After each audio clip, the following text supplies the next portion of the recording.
वाहिगुरु जी दोस्तों, आज की हमारी कहानी है ममता की भूल। 11 साल का अमन घर के आंगन में बैठकर अपनी पुरानी साइकिल की चैन चढ़ा रहा था। तभी उसकी दादी कमला देवी बाजार से लौटी थी और उनके साथ उनका छोटा पोता कबीर था, जिसने पैरों में चमचमाते हुए नए महंगे जूते पहन रखे थे और हाथ में रिमोट वाली कार थी। अमन की आंखें खुशी से चमक उठी। वह दौड़कर अपनी दादी के पास गया और उनका थैला पकड़ते हुए बोला, दादी आप आ गई।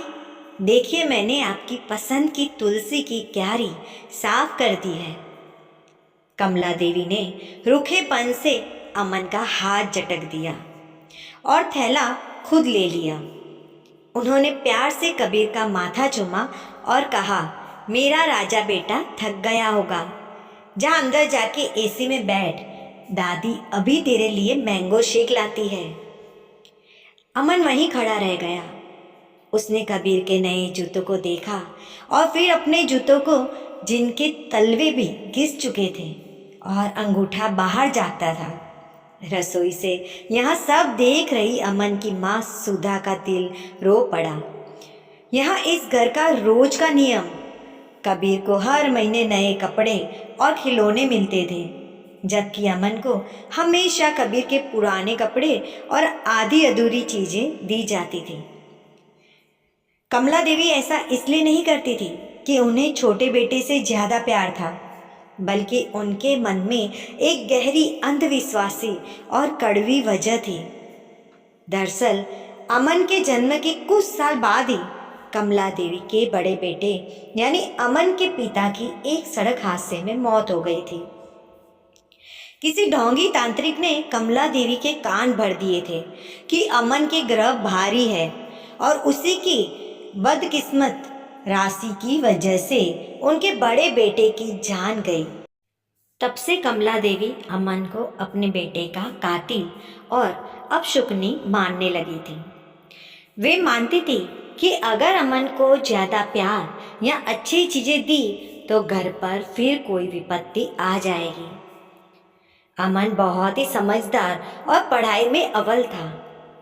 एक दिन उसने स्कूल के सालाना जलसे में दौड़ प्रतियोगिता में हिस्सा लिया था, जिसमें पहला स्थान हासिल किया और उसे एक बड़ा सा सोने का मेडल मिला। वह भागता हुआ घर आया और सबसे पहले दादी के कमरों की तरफ दौड़ा। दादी दादी देखिए, मैं फर्स्ट आया हूँ, पूरे स्कूल में सबसे तेज दौड़ा। अमन ने गर्व से मेडल उनकी तरफ बढ़ाया। कमला देवी ने उस मेडल को देखा और उसे दूर हटाते हुए नफरत से बोली, दौड़ना ही तो आता है तुझे, तेरे इसी छटपटाते और भारी कदमों ने मेरे हंसते खेलते बेटे को हमसे छीन लिया। दूर रख इस लोहे के टुकड़े को, मुझसे अपनी अपशुकन की छाया मेरे कबीर पर मत डाल। अमन के हाथ कांप गए। मेडल फर्श पर गिरकर खनक उठा। 11 साल के बच्चे को यह समझ नहीं आता था कि अपशुकन क्या होता है, लेकिन उसे यहाँ अच्छे से समझ आ गया था कि उसकी दादी उससे नफरत करती है। वह रोता हुआ अपनी माँ सुधा की गोद में जा छुपा। सुधा ने उसे सीने से लगा लिया और खुद रोते हुए बोली, नहीं बेटा, तू मेरी जिंदगी है, तू बहुत अच्छा है। दीपावली का त्योहार था। पूरा घर रोशनी से जगमगा रहा था। कमला देवी ने कबीर को रेशमी कुर्ता पायजामा पहनाया था। कबीर आंगन में पटाखे जला रहा था और कमला देवी वहीं कुर्सी पर बैठकर मुस्कुरा रही थी। अमन को हमेशा की तरह दूर बरामदे की सीढ़ियों पर बैठने को कहा गया था, ताकि उसकी मनहूस नजर न पड़े। अमन चुपचाप दूर बैठकर कबीर को रॉकेट जलाते हुए देख रहा था। अचानक एक बहुत बड़ा हादसा हुआ। कबीर ने एक रॉकेट जलाया जो सीधा न जाकर घूम गया और सीधे उस बड़े बॉक्स की तरफ बढ़ा, जहां सारे पटाखे और बम रखे हुए थे। पटाखों के उस बड़े डिब्बे में आग लग गई और पलक झपकते ही जोरदार धमाके होने लगे। कबीर डर के मारे वहीं जम गया और लपटों के बीच गिर गया। कमला देवी चिल्लाई, कबीर बचाओ, कोई मेरे बच्चे को बचाओ। पर डर के मारे किसी के आगे बढ़ने की हिम्मत नहीं हुई। तभी जिसे दादी अब सुकनी कहती थी, वह अमन अपनी जान की परवाह किए बिना उस आग की लपटों में कूद गया। उसने कबीर को धक्का देकर आग के घेरे से बाहर निकाला, लेकिन तभी पटाखों का एक बड़ा बंडल अमन के पैरों के पास फटा और जलता हुआ एक बड़ा पर्दा अमन के ऊपर गिर गया। अमन की चीख गूंज उठी। जब तक छोटा बेटा और पड़ोसियों ने आग बुझाई, अमन बुरी तरह झुलस चुका था। अस्पताल के आपातकालीन कक्ष के बाहर सन्नाटा था। कबीर को सिर्फ हल्की खरोंचें आई थी, लेकिन अमन जिंदगी और मौत के बीच झुलस रहा था। सुधा बेसुध फर्श पर बैठी थी।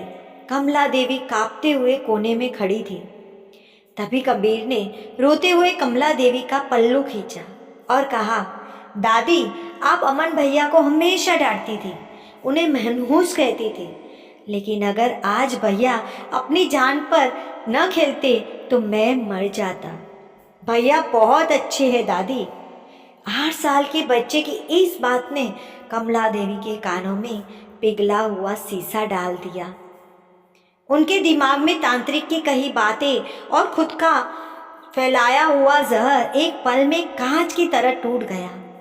उन्हें समझ आया कि जिस बच्चे को वो अपने बेटे की मौत का जिम्मेदार मान कर तड़पताती रही, उसी बच्चे ने आज उनके दूसरे पोते की जान बचाने के लिए खुद को आग में झोंक दिया। तभी डॉक्टर बाहर आए। उनका चेहरा गंभीर था। हम बच्चे को बचाने की कोशिश कर रहे हैं, लेकिन उसकी हालत बहुत ही नाजुक है। वह बेहोशी में बार बार सिर्फ एक ही बात बड़बड़ा रहा है। कमला देवी ने रोते हुए पूछा, क्या कह रहा है डॉक्टर साहब मेरा पोता? डॉक्टर ने कहा, वह कह रहा है, दादी मैं अब शुकनी नहीं हूँ, मुझे घर से मत निकालना। मैंने कबीर को बचा लिया है। यह सुनना था कि कमला देवी के पैरों के नीचे से जमीन खिसक गई। वे पागलों की तरह रोती हुई आईसीयू के अंदर भागी, जहां अमन लेटा हुआ था। उसके शरीर पर पट्टियां बंधी थी। कमला देवी ने अमन के उन पैरों को पकड़ लिया जिन्हें वो कभी घिसे हुए जूतों में देखकर ताना मारती थी।